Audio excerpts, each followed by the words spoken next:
parecen eternas, ¿no? Fortalezas que simplemente desafían a la historia. ¿Y Constantinopla? Constantinopla era una de ellas. Durante más de 1000 años fue el corazón de un imperio, un bastión que se consideraba inexpugnable. Pero ojo, un joven sultán de tan solo 21 años tenía un sueño: conquistarla.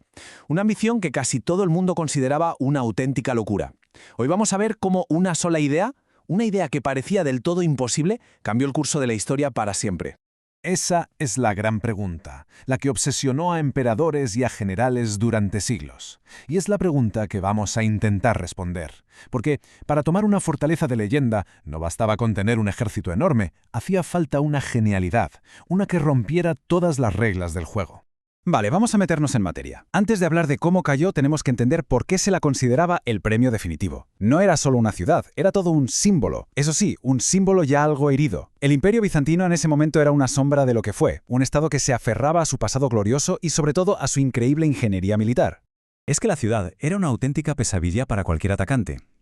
A ver, imaginaos. 3 de sus lados daban directamente al mar. El único acceso por tierra estaba protegido por una triple muralla. Triple, con un foso delante. Y por si fuera poco, su puerto principal, el famoso Cuerno de Oro, estaba bloqueado por una cadena de hierro de 30 toneladas. Era sencillamente la fortaleza perfecta. Y los números, claro, no engañan.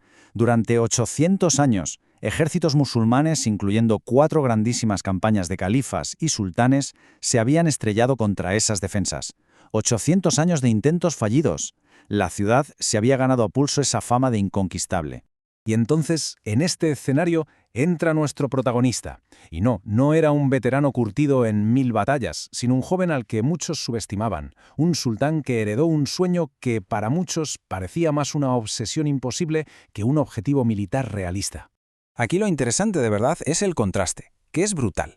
Por un lado, el Imperio Romano de Oriente, con más de un milenio de historia a sus espaldas. Por el otro, Mehmed, con solo 19 años al subir al trono. En Europa, pues lo veían como un recién llegado, un advenedizo. Las potencias cristianas estaban ocupadas con sus propias peleas y no organizaron una defensa común, subestimaron por completo la amenaza. Pero Mehmed tenía algo que ellos no vieron venir, una determinación absolutamente inquebrantable.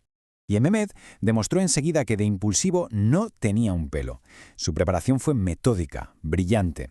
En el plano diplomático firmó tratados de paz para aislar a sus enemigos. En lo estratégico, construyó una fortaleza para cortarles los suministros a la ciudad. En cuanto a la fuerza bruta, reunió un ejército masivo y una flota poderosa. Y en innovación, encargó un arma secreta revolucionaria, el gigantesco cañón Basílica.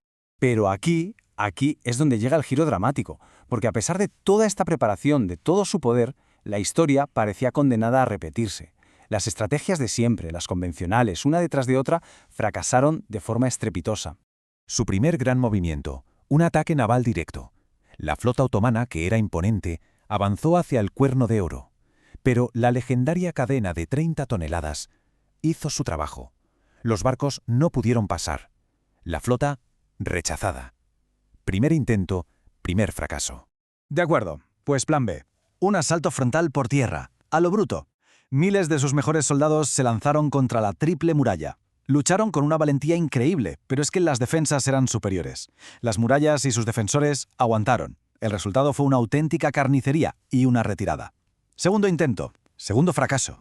Mehmed intentó entonces ser más astuto. Ordenó a sus ingenieros que cavaran túneles por debajo de las murallas para colarse en la ciudad. Parecía un plan ingenioso, la verdad, pero los defensores descubrieron los túneles y contraatacaron, llenándolos de fuego y ahogando a los soldados otomanos bajo tierra. Tercer intento, tercer fracaso. Así que nada, quedaba el as en la manga, usar su arma secreta, el cañón gigante Basílica. Y sí, el cañón era aterrador. Sus proyectiles abrían brechas en muros de 1000 años. Pero tenía 2 problemas gigantescos. Era lentísimo, solo podía disparar una vez cada 3 horas y era muy impreciso. A los defensores les daba tiempo a reparar los daños entre disparo y disparo. Al final, la propia arma no aguantó su potencia y se agrietó. Cuarto y último fracaso. Imaginad la escena. 4 estrategias, 4 fracasos monumentales. El ejército estaba agotado, desmoralizado. Sus propios generales le suplicaban a Mehmed que abandonara el asedio. Parecía que, una vez más, Constantinopla había ganado. El sueño del joven sultán se estaba convirtiendo en una humillación pública. Y es justo aquí, en el punto más bajo, cuando la desesperación da paso a una de las ideas más audaces, más extrañas de toda la historia militar. una idea que sonaba literalmente a pura fantasía. Esta es la pregunta que se hizo Mehmet. Una pregunta que desafiaba toda lógica militar conocida. Si no podía atravesar la cadena por el mar, ¿por qué no evitar el mar por completo? Y si para eso tenía que hacer que sus barcos cruzaran una montaña, pues se haría. Suena locura, ¿verdad? Pues esto es lo que hicieron. Durante la noche, y en el más absoluto secreto, sus ingenieros construyeron una especie de carretera de troncos de varios kilómetros por encima de la colina que bordeaba el puerto. Engrasaron los troncos con sebo de buey, y luego miles de hombres y bueyes arrastraron uno por uno 70 barcos de guerra colina arriba y colina abajo, para volver a echarlos al agua dentro del puerto, justo por detrás de la ahora inútil cadena. El impacto de esta maniobra no fue solo táctico, fue sobre todo psicológico. Cambió por completo las tornas y selló el destino de un imperio que había durado más de 1000 años.